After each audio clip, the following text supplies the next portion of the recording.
کہ آپ کتاب کے بعض حصوں پر تو ایمان لاتے ہو اور بعض کا انکار کرتے ہو. مسلمانوں میں بھی ایسے. آج دیکھ لیں آپ, جو بعض نام نہاد لبرل قسم کے مسلمان ہیں, ٹھیک ہے عبادت تو سمجھ میں آتی ہے, نماز اچھی چیز ہے, لیکن یہ عورتوں کو حجاب کرنے کیوں کہا گیا یہ سمجھ میں نہیں آتا.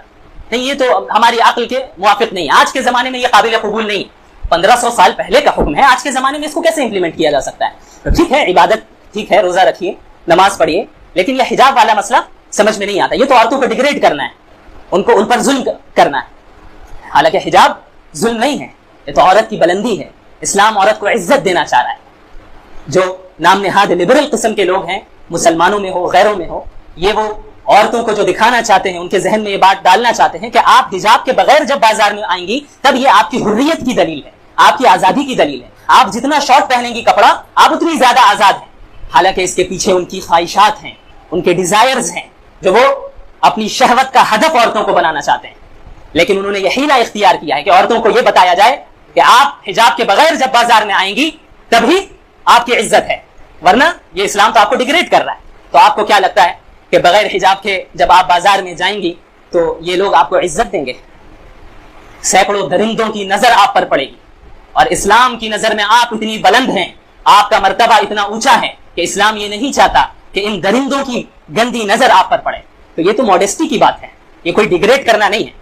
تو بعض کتاب پر ایمان لانا, بعض پر نہیں لانا, یہ ایسا اسلام اللہ کو قبول نہیں ہے. ایسے اسلام کا یا ایسے دین کا کیا نتیجہ ہے؟ افتؤمنون ببعض الكتاب وتكفرون ببعض فما جزاء من يفعل ذلك منكم الا خزي في الحياة الدنيا ويوم القيامة يردون الى اشد العذاب وما الله بغافل عما تعملون. کہ کتاب کے آدھے حصے پر ایمان لاتے ہو اور بعض حصوں پر ایمان نہیں لاتے, تو تم میں سے جو بھی ایسا کرے گا اس کی سزا صرف یہی ہے کہ اس دنیا میں بھی ذلیل و رسوا ہوگا اور قیامت کے دن سخت ترین عذاب میں مبتلا کیا جائے گا. اور تم جو کچھ کر رہے ہو اللہ غافل نہیں ہے, اللہ ڈھیل دیتا ہے. کس طریقے سے حجاب کو ٹارگٹ کیا جا رہا ہے ایک واقعے کی وجہ سے, صرف ایک واقعے کی وجہ سے. اب وہ واقعہ واللہ عالم ہم نہیں جانتے کہ ایرانی حکومت نے مارا ہے اس لڑکی کو یا نہیں مارا ہے. ویسٹرن میڈیا کہہ رہا ہے کہ مارا ہے, ایرانی میڈیا کہہ رہا ہے نہیں مارا ہے. تو ہمیں تو میڈیا پہ یقین ہی نہیں ہے, کسی میڈیا پہ نہیں یقین. تو اس کے ساتھ کیا ہوا ہم نہیں جانتے. اگر مارا ہے تو غلط کیا ہے, ہم اسے کنڈیم کرتے ہیں, لیکن اس عمل کے ری ایکشن میں پروٹیسٹ اس ایکشن کے خلاف ہونا چاہیے یا حجاب کے خلاف ہونا چاہیے؟ ایکشن کے خلاف ہونا چاہیے. پولیس کے خلاف پروٹیسٹ ہوتا. مثال کے طور پہ آج ہمارے ملک میں اگر کوئی ٹیکس نہیں دے رہا ہے, حکومت پولیس بھیجتی ہے اور زبردستی ٹیکس وصول کرواتی ہے, اور زبردستی کرنے میں وہ پولیس اسے مارتی ہے اور وہ مر جاتا ہے.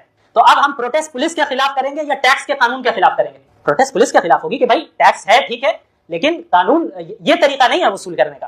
تو یہی معاملہ جب حجاب کا ہوا تو پروٹیسٹ اس عمل, اس ایکشن یا اس پولیس کے خلاف ہونی چاہیے تھی جنہوں نے یہ زیادتی کی ہے, نہ کہ حجاب کے قانون کے خلاف. کیونکہ آپ کانسٹیٹیوشن سے بغاوت کر رہے ہیں. ہمیں کیا اجازت ملے گی کانسٹیٹیوشن سے بغاوت کرنے کی؟ ہمیں اینٹی نیشنلسٹ ٹیررسٹ کہہ کر اندر کر دیا جائے گا صرف کہہ دینے پہ. لوگ تو خلافت کی بات کرنے سے بھی ڈرتے ہیں. اسلامی کنٹری میں سارے لبرل میدان میں آ کے کانسٹیٹیوشن کے خلاف بغاوت کر رہے ہیں. اگر ان کے ساتھ تھوڑی سختی ہو رہی ہے تو کہہ رہے ہیومن رائٹس کے خلاف ہو رہا ہے. اسرائیل نے فلسطین میں کتنوں کو مارا, وہ ہیومن رائٹس کے خلاف نہیں ہو رہا ہے, دوستی ہو رہی ہے. تو یہ ہپوکریسی ہے, یہ ڈبل اسٹینڈرڈ ہے, یہ بیس کا دوگلا پن ہے جو سب کے سامنے ظاہر ہو چکا ہے. اور اس میں بالکل بھی جو مبتلا ہو رہا ہے وہ ناواقف ہے, وہ ہسٹری سے ناواقف ہے, وہ پریزنٹ جنرل نالج سے ناواقف ہے. آج پوری دنیا کا زور اس پر ہے کہ کس طریقے سے مسلمان عورتوں کو دین کا باغی بنایا ہے, اور اسی لیے نعرے لگائے جا رہے ہیں جھوٹے فریڈم کے, جھوٹی آزادی کے. کہ آپ حجاب میں ہیں آپ غلام ہیں, آپ حجاب اتارے گی آپ آزاد ہیں, آپ اپنے شوہر کی اطاعت کر کے گھر کا کام کر رہی ہیں یہ غلامی ہے, جب آپ باہر نکل کے جاب کریں گی یہ آزادی ہے. آپ اگر کچھ کرنا چاہتی ہیں اور مذہب رکاوٹ بن رہا ہے آپ رک جا رہی ہیں یہ غلامی ہے. جب آپ مذہب کے پابندیوں کو توڑ کر ان چیزوں کو کرنے لگ جائیں جو آپ کی خواہش ہے تب آپ آزاد ہیں. یہ دھوکہ ہے اور بہت بڑا دھوکہ ہے, بہت خطرناک دھوکہ ہے. اتنا خطرناک دھوکہ ہے کہ یاد رکھے اگر اس چیز کو ہم نے اختیار کر لیا اور اسی حالت میں خدا نخواستہ موت آ گئی تو پھر سمجھ میں آ جائے گا کہ کون کامیاب تھا اور کون ناکام. یہ دراصل مغربی دنیا آپ کو اپنی غلامی کی طرف بلا رہی ہے اور کچھ نہیں. اب آپ خود اندازہ لگائیں کہ آپ حجاب کو اپنی ڈگنیٹی کے طور پہ پہن رہی ہیں, آپ حجاب کو اپنے وقار کے طور پہ پہن رہی ہیں کہ کوئی بھی مرد کے اندر یا اس کے پاس یہ حق نہیں ہے کہ میری طرف غلط نگاہ اٹھا کر دیکھے. قیمتی چیزوں کی طرف ہر ایک کو دیکھنے کی اجازت نہیں ہوگی, اس کو چھپا کے رکھا جاتا ہے. مغربی دنیا یہ کہہ رہی ہے حجاب اتارو تاکہ ہم تمہیں دیکھ سکیں. اب آپ بتائیے وقار کے خلاف حجاب کو پہننا ہے یا وقار کے خلاف حجاب کو اتارنا ہے؟ خود طے کریں. کوئی بھی سلیم الفطرت انسان, کوئی بھی منصف مزاج, کوئی بھی نیوٹرل ذہن رکھ کر سوچنے والی عورت یہی فیصلہ کرے گی کہ بھائی حجاب دراصل عورت کے وقار کے موافق, یہ مغربی دنیا جو عورت کو دراصل حجاب اتار کر لوگوں کے سامنے منظر عام پر لانا چاہ رہی ہے، دراصل اپنی خواہشات اور اپنی درندگی کو پورا کرنا چاہتی ہے، اور ہمارا غلط استعمال ہو رہا ہے، ہمیں بیوقوف بنایا جا رہا ہے۔ آپ خود اندازہ لگائیں، ایک عورت جو شوہر کی اطاعت کرتی ہے اور اپنے گھر کا نظام سنبھالتی ہے، برتن بھی دھو رہی ہے، کھانا بھی بنا رہی ہے، گھر کو صاف بھی کر رہی ہے، شوہر کی خدمت بھی کر رہی ہے، مغربی دنیا کے نزدیک یہ عورت کیا ہے؟ غلام ہے۔ اب یہی عورت اگر باہر نکل کے کسی مساج پارلر میں مساجر بن جائے جہاں سینکڑوں مردوں کو مساج کر کے خدمت کرے، یا یہی عورت کسی فلائٹ میں جا کر ایئر ہوسٹس بن جائے جہاں سینکڑوں نامحرم مردوں کے سامنے کھانا پروسے، یہ عورت مغربی دنیا کے نزدیک یہ آزاد ہے۔ اب آپ بتائیے کیسا دبلا بنے؟ آپ خود طے کیجیے کہ ایک مرد کی خدمت کرنا اور اپنے گھر کی خدمت کرنا یہ آزادی ہے، یہ غلامی ہے، یا یہ کہ سینکڑوں مردوں کے راستے میں خدمت کرنا جوائن کر کے یہ آزادی ہے یا یہ غلامی ہے؟ خود طے کریں۔ کوئی بھی عاقل عورت یہ نہیں کہے گی کہ بھائی میں اپنے گھر کو چھوڑ کر باہر کسی عورت یا کسی مرد کی خدمت کرنے جاؤں۔ کیوں ہوئی؟ اللہ رب العالمین نے میری فائنینشیل ذمہ داریاں پوری مردوں کے حوالے کی۔ بیٹی ہے تو باپ کے ذمہ کہ پوری جو ہے مالی ذمہ داریوں کو پورا کرے، شوہر ہے تو شوہر کے ذمہ، باپ بھی نہیں ہے شوہر بھی نہیں ہے تو بھائی کے ذمہ ہے۔ اللہ رب العالمین نے تو یہ برڈن اور یہ بوجھ دیا ہی نہیں عورتوں کو جو مغربی دنیا دے رہی ہے۔ لہٰذا کبھی بھی ویسٹرن دنیا کے ان جھوٹے نعروں پر اور دلکش نعروں سے متاثر ہو کر ایمان نہ بیچیے گا۔ بھائی شراب کی بوتل پہ آپ زمزم لکھ دیں تو وہ زمزم تھوڑی ہو جائے گی، شراب دے گی۔ آزادی بڑی اچھی چیز ہے، انسان کو آزادی کا بڑا وہ فطرت ہے کہ بھائی مجھے وہ کرنے کی آزادی ملنی چاہیے جو میں چاہتا ہوں، لیکن آزادی کے نام پہ جب اللہ سے بغاوت سکھائی جا رہی ہو، لبرٹی کے نام پہ اللہ سے مقابلہ اور محاذ آرائی کرنا سکھایا جا رہا ہو، تو پھر کیا ہوگا؟ انجام یہی ہوگا کہ ہم ابلیس والے بن جائیں گے، شیطانی طاقتوں والے بن جائیں گے اور بالآخر جہنم میں جانا ہے۔ پھر اس وقت جب ہم کہیں گے کہ شیطان کی وجہ سے آئے، شیطان کیا کہے گا؟ لا تلومونی ولوموا انفسکم، مجھے ملامت مت کرو، اپنے آپ کرو، میں نے تمہیں صرف دعوت دی تھی گناہ کی طرف، چل کے تو تم خود ہی آئے، میں نے زور زبردستی تو نہیں کرایا۔ شیطان بھی دامن ڈالے گا۔ یاد رکھیں مغربی دنیا اس وقت عورتوں کا جنسی استحصال کر رہی ہے، کس لیے؟ پیسے بنانے کے لیے۔ عورتوں کو کمرشلائز کیا جا رہا ہے، سیکشولائز کیا جا رہا ہے۔ اب آپ چلے جائیں راستے میں نکلیں، دیکھیں کسی بھی پروڈکٹ کی ایڈورٹائزمنٹ ہوگی کوئی عورت کھڑی ہوگی، ایک موبائل بھی بیچا جا رہا ہے عورت ایڈ کر رہی ہے، صابن بھی بیچا جا رہا ہے تو موبائل ایڈ عورت کھڑی ہے، شیمپو بھی بیچا جا رہا ہے تو عورت کھڑی ہے، اور کیسے کھڑی ہے؟ باحجاب نہیں، نیند برانا عورت کھڑی ہے، آدھے کپڑے اتار کے کھڑی ہے۔ کیوں؟ کیونکہ تاکہ لوگ ان خواتین کو دیکھ کر ان پروڈکٹس کو خریدنے پہ مجبور ہو، لوگ متاثر ہو، ان خواتین کی طرف مائل ہو۔ آپ جائیں فلائٹس میں اکثر ایئر ہوسٹس عورتیں ہوتی ہیں، کیوں ہوتی ہے؟ بھائی مرد بھی تو ہو سکتے ہیں لیکن زیادہ عورتیں ہوتی ہیں۔ کاؤنٹر پہ چلے جائیں گے آپ کو عورتیں نظر آئیں گی، کیا وجہ؟ اور عورتیں بھی اسکرٹ پہن کے ہوں گی، کیا وجہ؟ فل پینٹ پہننے میں کیا پرابلم ہے؟ پورے جسم کو چھپانے میں کیا پرابلم ہے؟ یہ پورا ایک دراصل ایک چال ہے کہ آپ عورتوں کو سیکشولائز کر کے لوگوں کو مائل کریں اور اپنے پروڈکٹ کو بیچیں، اپنے ٹکٹس کو بیچیں، اپنی چیزوں کو بیچیں۔ اب آپ یہ بتائیے یہ غلامی ہے؟ یہ غلامی نہیں ہے تو اور کیا ہے؟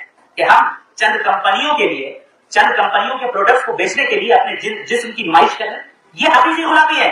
اور وہ ہماری خاتون، ہماری وہ بہن جو حجاب میں رہتی ہے، اللہ کی اطاعت کرنے والی، یہ ہے جو آزاد، یہ ہے جو دنیا کی مخلوق، دنیا کی جو ہے غلام نہیں ہے، دنیا کے اسٹینڈرڈز کی غلام نہیں ہے۔ اس نے چند پیسوں کے لیے اپنے جسم کی نمائش نہیں کی، چند لوگوں کے بزنس کو ترقی دینے کے لیے، ان کے پروڈکٹس کو بیچنے کے لیے اپنے جسم کی نمائش نہیں کی۔ انہوں نے اللہ کے دین پہ عمل کیا اور اپنے وقار اور اپنے مقام اور اپنی ڈگنیٹی کو پہچانا اور اللہ کے دین پر عمل کیا اور اپنے آپ کو، اپنی عزت کو محفوظ رکھا۔ لہٰذا کبھی بھی مغربی دنیا کے دھوکے میں نہ آئیے گا۔ آپ اور ہم یہ سمجھتے ہیں کہ مغربی دنیا کی جو عورتیں ہیں بڑی آزاد ہیں اور بڑی اچھی زندگی گزار رہی ہیں، ایسا ہرگز نہیں ہے، یہ دھوکہ ہے، یہ سوشل میڈیا کا دھوکہ ہے۔ یاد رکھیں سوشل میڈیا میں جو چیزیں دکھائی جاتی ہیں وہ حقیقت میں ہوتی نہیں ہے۔ یہ بھی ایک مسئلہ ہے کہ ہم جب دیکھتے ہیں ریلز میں، ویڈیوز میں کہ فلاں سوشل میڈیا انفلوئنسر اتنی لگژریس لائف گزار رہا ہے، اس کے پاس فراری ہے، اس کے پاس BMW ہے، اس کے پاس فلاں گاڑی ہے، تو ہماری بھی کیا ہوئی؟ اب خواہشات بڑھنے لگ گئی۔ اب بھائی ہمارا شوہر اس کیپیبل نہیں ہے کہ BMW لائے، اب ہم اس کے اوپر زبردستی دباؤ ڈال لیں، ہمیں تو BMW چاہیے، ہمیں تو ویسا گھر چاہیے جیسے ہم ویڈیو میں دیکھ رہے ہیں۔ اب کیا ہو رہا ہے؟ گھر ٹوٹ رہے ہیں۔ ایک انسان ظاہر ہے جتنی استطاعت ہے اتنا ہی خرچ کرے گا۔ اب ویڈیو میں ہم تو دیکھ رہے ہیں الگ دنیا کو، یہ دھوکے والی دنیا ہے۔ جو انفلوئنسر آپ کو اپنی گاڑیاں دکھا رہے ہیں وہ کرائے پہ لا کے دکھا رہے ہیں، یہاں مطلب ہے کیونکہ میں سوشل میڈیا کا آدمی ہوں، مجھے معلوم ہے کیا کیا چل رہا ہے۔ جو گھر آپ کو دکھائے جا رہے ہیں، جو لگژریس لائف دکھائی جا رہی ہے، حقیقت میں نہیں ہے، وہ سب کرائے کا سیٹ اپ ہوتا ہے، اور ہم اور آپ سمجھ رہے ہیں کہ حقیقت میں ہمیں ملنا چاہیے۔ اب اس کی وجہ سے ہم اپنے دنیا کی طرف راغب ہو رہے ہیں، اپنے شوہروں پر پریشر ڈال رہے ہیں، اپنے باپ پر پریشر ڈال رہے ہیں کہ آپ تو کما کر نہیں لا پا رہے ہیں، آپ تو یہ نہیں کر پا رہے ہیں، آپ تو وہ نہیں دے پا رہے ہیں۔ نتیجہ کیا نکل رہا ہے؟ جو نعمتیں اللہ کی ہمارے پاس آلریڈی ہیں ہم اس کی بھی ناشکری کرنے لگ جائیں۔ یہ بہت خطرناک چیز ہے۔ تو مغربی دنیا کی خواتین کے تعلق سے یہ نہ سمجھیے گا کہ بہت اچھی زندگی گزار رہی ہیں۔ آئیے میں چند مغربی دنیا کی ایجنسیز کی رپورٹس آپ کے سامنے پیش کرتا ہوں، چند رپورٹس، جس سے آپ کو خود اندازہ ہو جائے گا کہ مغربی دنیا نے جو در حقیقت آزادی کے نام پر اللہ سے بغاوت کا نعرہ اور تحریک اور مہم چلائی، اس کا نتیجہ کیا نکلا؟ CDC کی رپورٹ کے مطابق آپ کو معلوم ہونا چاہیے، بلکہ اس سے پہلے اگر آ جائیں، رین کی رپورٹ کے مطابق ہر 6 خواتین میں سے ایک خاتون کا امریکہ میں جنسی استحصال ہوتا ہے، ریپ کیس کا سامنا، ہر 6 میں سے ایک۔ اندازہ لگائیں، یہ آزادی ہے؟ یہ جو آزادی کے نام پہ حجاب اتروایا، آزادی کے نام پہ عورتوں کو کے جسم کو کی نمائش کی، نتیجہ کیا نکلا؟ فحاشی عام ہوئی، اور فحاشی کا وبال کسے بھگتنا پڑ رہا ہے؟ عورتوں کو۔ ریپ کیسز کا سامنا کیسے کرنا پڑ رہا ہے ویسٹرن دنیا میں؟ عورتوں کو۔ ہر 6 میں سے ایک خاتون ایسی ہے جسے ریپ کیس کا سامنا کرنا پڑ رہا ہے۔ یہ ان کی اپنی رپورٹ ہے۔ یورپین یونین کی رپورٹ کے مطابق 33% خواتین تشدد کا سامنا کرتی ہیں مغربی دنیا میں۔ وہ مغربی دنیا جو ہم سمجھ رہے ہیں بڑے فارورڈ ہے، بڑے جو ہے ترقی یافتہ ہے، ڈیولپڈ ہے، وہاں کی خواتین میں 33% خواتین کو تشدد کا سامنا کرنا پڑ رہا ہے، وائلنس کا سامنا کرنا پڑ رہا ہے۔ بعض رپورٹس کے مطابق جو خواتین جاب کرتی ہیں ان میں سے 80% خواتین کو اپنے آفس میں یا جہاں بھی وہ جاب کر رہی ہے جنسی ہراسانی کا شکار ہونا۔ یہ ہے در حقیقت عورت کا مقام مغربی دنیا کی نظر میں، جس مغربی دنیا کو دیکھ کر ہم اس کی طرف لپک رہے ہیں، بھاگ رہے ہیں۔ سمجھ ہم کیسے اختیار کر لیں اس کلچر کو اور اس نظام کو؟ یہ انجام ہے۔ $100 بلین سے زیادہ پیسے خرچ کیے جا رہے ہیں صرف فحاشی کو پروموٹ کرنے میں، غلط ویڈیوز بنانے میں، غلط فوٹوز بنانے میں۔ $100 بلین سے زیادہ۔ کیوں؟ تاکہ اس سے پیسے جنریٹ ہو۔ کون کما رہا ہے؟ ایک مخصوص مافیا ہے جو عورتوں کا جنسی استحصال کر کے سینکڑوں بلین ڈالرز کو گھر بیٹھے کما رہے ہیں۔ اب ظاہر عورتوں کو تو استعمال کرنا تھا، تو اب ایسے جھوٹے نعرے بنا دو جس سے وہ اس میں مبتلا ہو کر ہمارے جال میں پھنس کے آ جائے۔ نعرے لگائے گئے آزادی کے، بھائی تم غلام ہو۔ آزادی اس وقت ہوگی جب کہو میرا جسم میری مرضی، میں جو چاہوں وہ کروں، یہ میرا جسم میری مرضی۔ اسی انڈسٹری کی جو ہے یہ در حقیقت چاہ ہے کہ اس پورن انڈسٹری سے، اس فحاشی والی انڈسٹری سے $100 بلین سے زیادہ جنریٹ کرتے ہیں اپنے پیسوں کو کمانے کے لیے عورتوں کا غلط استعمال۔ یہ ہے مغربی دنیا۔ اب آگے آ جائیں، فیملی اسٹرکچر، خاندانی نظام مغربی دنیا کا کیا ہے؟ CDC کی رپورٹ کے مطابق جتنی ولادتیں، جتنے بچے پیدا ہو رہے ہیں اس وقت مغربی دنیا میں، 40% بچے وہ ہیں جو آؤٹ سائڈ میرج پیدا ہو رہے ہیں، یعنی جنہیں پتہ ہی نہیں ان کا باپ کون ہے، زنا کی اولاد جسے ہم کہتے ہیں۔ اب جب اولاد الزنا پیدا ہو رہی ہے، جب ایسی اولاد پیدا ہو رہی ہے جنہیں معلوم نہیں ہے، 40%، 100 میں سے 40% وہ ہے جنہیں اپنے باپ کا پتہ نہیں، زنا اور فحاشی کے نتیجے میں۔ اب کیا ہو رہا ہے؟ یہ جو نسل آ رہی ہے یہ مینٹل بیماریوں میں مبتلا ہو رہی ہے۔ علم نفسیات کے تحت، سائیکولوجی کے تحت جدید رپورٹس یہ بتاتی ہیں کہ وہ بچے جن کو اپنے والد کا پتہ نہ ہو، وہ اپنے آئیڈینٹی کے کرائسس میں مبتلا ہو جاتے ہیں، احساس کمتری میں مبتلا ہوتے ہیں، اور اکثر جرائم کرنے والے لوگ اسی طبقے سے ہوتے ہیں، کیونکہ انہیں سپورٹ نہیں ملی، ایموشنل سپورٹ جو باپ کی طرف سے، ماں کی طرف سے ملنی چاہیے۔ اور باپ ماں دراصل بچے کے لیے ایک آئیڈینٹی ہوتی ہے نا، پہچان، بھائی میں فلاں کا بیٹا ہوں، فلاں کا بیٹی ہوں، فلاں کی بیٹی ہوں۔ وہ پہچان جب مفقود ہو گئی تو نتیجہ کیا نکل رہا ہے کہ وہ بچے مینٹل ہیلتھ ان کی خراب ہو رہی ہے اور وہ گناہوں اور کرائم کی طرف جا رہے ہیں۔ جتنے کرائم اس وقت جو ہے ویسٹرن دنیا میں ہو رہے ہیں ان کو کرنے والوں کی اکثریت یہی اولاد الزنا سے۔ کیسے آپ دیکھیں پورا معاشرہ تباہ ہو رہا ہے۔ اب آپ آ جائیں ONS کی رپورٹ کے مطابق UK میں، یونائٹڈ کنگڈم میں 50% شادی جو ہے فیل ہو جائے گی، 100% میں سے 50% گھر ٹوٹ جا رہے ہیں۔ ظاہر ہے ٹوٹے گے، کیونکہ اللہ نے تو رسپانسبلٹی تقسیم کی تھی نا۔ ہم نے کیا کی کہ ہر ایک چیز دونوں پہ لاتی، شوہر اپنا کمانے کے لیے جا رہا ہے، عورت اپنی کمانے کے لیے جا رہی ہے، بچوں کو انسٹیٹیوشن کے حوالے کر دیا، نہ تربیت ہے نہ کچھ ہے، یہ بھی تھک کر آ رہی ہے وہ بھی تھک کے آ رہی ہے، گھر میں کھانا کون بنائے گا، گھر کا نظام کیسے چلے گا؟ اب یہ جا رہی ہے باہر کام کر رہی ہے، یہ دوسرے غیر مردوں کے ساتھ اس کی ملاقاتیں ہیں، یہ جا رہا ہے باہر کام کر رہا ہے، دوسری عورتوں کے ساتھ اس کی ملاقاتیں، ایک دوسرے کے ساتھ وہ رہنا نہیں چاہتا۔ 50% گھر انسٹیبل ٹوٹ رہے ہیں، اور دراصل ان باطل طاقتوں کی سازش یہی ہے کہ گھروں کو توڑ دیا جائے، کیونکہ ہر گھر ایک اینٹ کی طرح ہے اور تمام اینٹیں مل کر ایک مضبوط عمارت بنتی ہے۔ اللہ نے خاندانی نظام کو مضبوط کرنے کا حکم دیا، کیونکہ ہر گھر اسٹرانگ ہوگا پوری امت اسٹرانگ ہوگی۔ جہاں گھر کے نظام کو توڑا جائے گا، فیملی اسٹرکچر ٹوٹے گا، گھر کا نظام خراب ہوگا، امت بکھر جائے گی۔ اور یہی سازش دراصل ان باطل طاقتوں کی رہی ہے کہ گھروں کو توڑو، ان پہ حکومت کرنا آسان ہوگا، گھروں کو توڑو، ان سے پیسے کمانا آسان ہوگا، گھروں کو توڑ دو، ان کو اپنی غلامی میں مبتلا کرنا آسان ہوگا۔ اور گھروں کو کیسے توڑنا ہے؟ سب سے پہلے عورتوں کو توڑو، سب سے پہلے عورتوں کو بھربلاؤ، ان کو بہکاؤ، جھوٹے نعرے میں ان کو مبتلا کرو اور ان کا استحصال کرو۔ اب آگے آ جائیں، مینٹل ہیلتھ کیا ہے خواتین کی؟ US کی NIMH کی رپورٹ کے مطابق ہر 5 عورتوں میں سے ایک عورت ڈپریشن میں مبتلا ہے۔ ڈپریشن ایک سیویئر النس ہے، یہ عام ٹینشن نہیں۔ ٹینشن ہوتا ہے کہ کوئی چیز آپ کو پریشانی آ رہی ہے، آپ اس کے تعلق سے فکر مند ہو گئے، یہ ٹینشن ہے۔ ڈپریشن ہوا انسان اس چیز میں بڑی گہرائی سے اتر گیا اور اس کا سونا، جینا، جاگنا، کھانا پینا سب متاثر ہو گیا۔ اب وہ زندگی اس کے لیے بوجھ بن جائے, اب وہ سوسائڈ کرنے کی طرف چلا جائے. یہ ڈپریشن ہے. ہر 5 خواتین میں سے ایک خاتون کیا ڈپریشن میں مبتلا ہے. کیوں بھائی؟ اتنی آزادانہ زندگی ہے, پھر کیوں ڈپریشن ہے؟ بھائی آپ چاہ رہی تھی کہ آپ حجاب اتارے, آپ نے اتار دیا. آپ چاہ رہی تھی کہ آپ بھی جاب کریں مردوں کی طرح, آپ نے بھی کر لیا. آپ چاہ رہی تھی کہ آپ کا جسم آپ کی مرضی جس کے ساتھ چاہیں اس کے ساتھ رہے, آپ نے کر لیا. کیا بنا ہے ابھی ڈپریشن میں مبتلا؟ در حقیقت انہیں احساس ہو رہا ہے کہ یہ آزادی کے نام پہ ہمارا جسم, ہماری مرضی اور لبرٹی کے نام پہ ہمارا جنسی استحصال ہوا, ہمارا جو ہے سیکشولائزیشن ہوا ہے, ہمیں آبجیکٹیفائی کر دیا گیا, ہمارا غلط استعمال ہوا. WHO ورلڈ ہیلتھ آرگنائزیشن کی رپورٹ کے مطابق جو عورتیں مر رہی ہیں, موت کے گھاٹ اتر رہی ہیں, اب اس میں طبیعی موتیں بھی ہیں, لیکن جو الگ الگ وجوہات ہیں موت کی, سوسائڈ دوسرے نمبر پر. سب سے زیادہ خواتین جن چیزوں کے ذریعے ان کی موت ہو رہی ہے, ان میں دوسرے نمبر پہ سوسائڈ ہے. اپنے آپ کو خود ہلاک کر دے رہی. کتنا بڑا گناہ ہے, تب جانتے ہیں انسان جہنم میں جائے گا. لیکن سوال یہ ہے کہ یہ مغربی دنیا کی خواتین سوسائڈ کیوں کر رہی ہے؟ انہیں تو ہر وہ آزادی مل چکی ہے جو ہم چاہ رہے ہیں. اب وہ آزادی پہلے آئی جس کا نعرہ انہوں نے لگایا, اب نتیجہ ظاہر ہو رہا ہے. ہمارے یہاں ویسٹ سے چیزیں بعد میں آتی ہیں 50-100 سال بعد. اب ہم بڑی تیزی کے ساتھ ویسٹرن کلچر اختیار کر رہے ہیں, لیکن ہمیں جو ہے ہوش کے ناخن لینے چاہیے کہ دیکھو وہی انجام ہوگا جو ان کا بھی ہو رہا ہے. خواتین ڈپریشن میں مبتلا ہے, سوسائڈ کر رہے ہیں. ہارورڈ یونیورسٹی کی رپورٹ کے مطابق 60% خواتین ایسی ہیں جو اپنے اندر وحشت اور تنہائی محسوس کر رہی ہیں. تمام تر لگژریس لائف ہونے کے باوجود, تمام تر اپنے من کے مطابق زندگی گزارنے کے باوجود 60% خواتین لونلینس, تنہائی اور وحشت میں مبتلا ہے. دلی سکون میں, کیونکہ دلی سکون کیسے حاصل ہوگا؟ میں نے بتایا آپ کو, الا بذکر اللہ تطمئن القلوب, اللہ کی یاد سے دلوں کو اطمینان ہوتا ہے, اللہ کے دین پر قائم رہنے سے دلوں کو اطمینان ہوتا ہے. یہ تو دنیا والے بتا رہے ہیں کہ پیسے آ جائے تو اطمینان حاصل ہو جائے, نہیں, جھوٹ ہے. عہدہ مل جائے تو اطمینان حاصل ہو جائے, جھوٹ ہے. فحاشی میں مبتلا ہو جاؤ راحت مل جائے گی, جھوٹ ہے. یہ دراصل ہمیں درندگی کی طرف لے کر جا رہے ہیں اور کچھ نہیں. اس کے علاوہ متعدد رپورٹس ہیں جو اتنا وقت میں نہیں سمجھتا کہ ہمارے پاس ہے کہ ساری رپورٹس کو میں آپ کے سامنے پیش کروں. یہ چند رپورٹس میں نے آپ کے سامنے پیش کی تاکہ آپ کو اندازہ ہو جائے کہ کس طریقے سے یہ ان عورتوں کا ویسٹرن دنیا میں انجام ہوا ہے. دوسری طرف اسلام میں اللہ نے عورتوں کو حجاب سے وقار بخشا, ڈگنیٹی دی کہ بھائی کوئی کسی مرد کے اندر یہ اختیار نہیں ہے, یہ جائز نہیں ہے کہ اس پاکیزہ خاتون کی طرف نظر بھی اٹھا دے.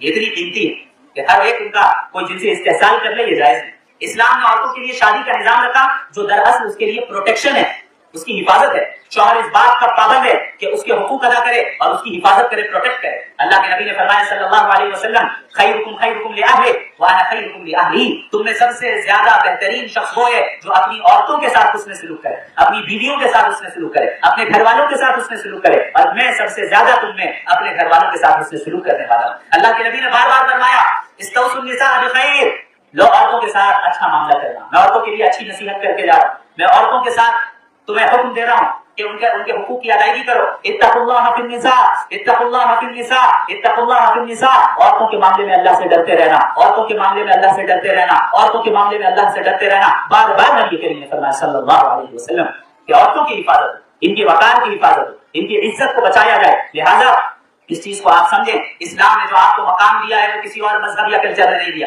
ایک ماں ہے تو کہا گیا کہ الجنت تحت اقدام الامہات, ماں کے قدموں کے نیچے جنت ہے. بیوی ہے تو حسن سلوک کرنے کا حکم دیا گیا اور کہا کہ اگر حسن سلوک نہ کیا اور تم نے جو ہے اپنی بیوی سے نظر انداز کیا اور اس کے حقوق کو ادا نہیں کیا, اس پر ظلم کیا, تو قیامت کے دن کندھا جھکا ہوا رہے گا اس انسان. اللہ اسے سوال کرے گا. بیٹی ہے تو اللہ کے نبی صلی اللہ علیہ وسلم نے فرمایا جس کی 2 بیٹیاں ہوں اس کی بہترین تربیت کرے, بہترین پرورش کرے اور پھر اس کی اچھی جگہ پہ شادی کرے, قیامت کے دن وہ میرے ساتھ اس طرح رہے گا, 2 انگلیوں کو آپ نے اٹھا کر دکھایا, اتنا قریب رہے گا. بہن ہے تو اس کے حقوق کی ادائیگی آپ نے کرنے کا حکم دیا کہ ہر جس سچویشن میں آپ ہیں, ماں کے پوزیشن میں ہو, بہن کے پوزیشن میں ہو, بیوی کے پوزیشن میں ہو, بیٹی کی پوزیشن میں ہو, اللہ کے نبی نے اپنی تعلیمات کے ذریعے آپ کا تحفظ کیا, آپ کے رائٹس کو پروٹیکشن دی, آپ کی پروٹیکشن دی, آپ کو جو ہے اللہ کے نبی صلی اللہ علیہ وسلم نے ڈگنیٹی دی. یہ دین اسلام نے دیا ہے. لہٰذا کہاں ہم اللہ کی غلامی کو چھوڑ کر مغربی دنیا کی غلامی میں جا رہے ہیں, کہاں ہم اللہ کی غلامی کو چھوڑ کر مخلوقات کی غلامی میں جا رہے ہیں جو یہ کہتی ہے کہ شوہر کا اطاعت کرنا تو غلامی ہے, لیکن کمپنی میں آ کر باس کی اطاعت کرنا یہ جو ہے ضروری. یہ ہے مغربی دنیا کا دوگلاپن اور دورخاپن. لہٰذا آپ سے گزارش ہے ہم سب مل کر اس بات کا عزم کر لیں کہ شیطانی طاقتیں جتنی نئی شکلوں میں آ جائے ہم ہر حال میں اپنے دین پر قائم رہیں گے. نبی کی تعلیمات سے کبھی انحراف نہیں کریں گے. اور یہ جو ذمہ داری اللہ تعالیٰ نے اور اللہ کے نبی نے ہمیں سونپی ہے کہ امت کی نئی نسل کو تیار کرنا، ایمان والی نسل، اخلاق والی نسل، دین پر قائم رہنے والی نسل، دین کے لیے جان مال قربان کر دینے والی نسل، اس نسل کو ہم تیار کریں گے تاکہ قیامت کے دن محمد رسول اللہ صلی اللہ علیہ وسلم کے ساتھ جب سامنا ہوگا تو ہم فخر سے کہہ سکیں یا رسول اللہ ہم اس زمانے میں بھیجے گئے جس زمانے میں آپ موجود نہیں تھے، آپ کے صحابہ موجود نہیں تھے، اس زمانے میں بھیجے گئے جب متعدد فتنے تھے. یا اللہ ہم نے تمام قربانیاں دی، یا رسول اللہ ہم نے تمام قربانیاں دی اور دین پر قائم رہے اور آپ سے ملاقات کے منتظر رہے. اور جیسا کہ آپ نے کہا تھا کہ جب فتنوں کا دور آ جائے تو صبر پر قائم رہنا، دین پر قائم رہنا، یہاں تک کہ حوض کوثر پر مجھ سے ملاقات نہ ہو جائے. بس آپ سے ملاقات کے انتظار تک میں ہم لوگوں نے دین پر عمل کیا. اللہ رب العالمین ہم سب کو صحیح معنوں میں عمل کرنے کی توفیق عطا فرمائے، صحیح معنوں میں دین کو سمجھنے کی توفیق عطا فرمائے، صحیح معنوں میں اللہ سے محبت کرنے کی توفیق عطا فرمائے، صحیح معنوں میں اپنی زندگی کو جاننے اور آخرت کے حصول کی کوشش کرنے کی توفیق عطا فرمائے. اور صحیح معنوں میں اللہ رب العالمین ہمیں حقیقی آزادی جو کہ دراصل اللہ کے دین کی اطاعت میں ہے اس آزادی کو حاصل کرنے والا بنائے. اور اس غلامی جو مخلوقات کی غلامی ہے، دنیا کی غلامی ہے، ویسٹرن آئیڈیالوجیز کی غلامی ہے، ویسٹرن کلچر کی غلامی ہے، اللہ ان غلامی کی زنجیروں سے ہم سب کو آزاد فرمائے. وآخر دعوانا ان الحمد للہ رب العالمین.